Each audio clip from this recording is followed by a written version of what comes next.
sinasabi mo sa akin? Itila di naman totoo, sinungaling. Ako daw ang nagloko, Inggit ka lang sa bago ko, Wag ka nang umepal, di ka boss para mangupal. Sa mga kwento mo ako na lang palagi ang mali, kasi sa paninira ka na lang nagbabawi.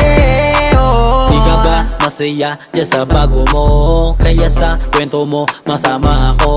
Kinakalat mo ako, nanakit sa'yo, tas may paiyak-iyak ka pa, sabi ng tropa mo. Pwede ba natigil-tigilan mo ko lang iyakan? Sa dami ng sinabi mo wala man lang tumama. Mamamatay na lang ako sa'yo sa kakatawa. Sa iyong paninira masasabi ko ay hotdog. Kakupalan mo masyadong malala na, buti na lamang sa iyo nakawala pa. Solohin mo na lang ang buhay mong madrama, habang eto ako sa bago ko masaya na. Ano bang sinasabi mo sa akin?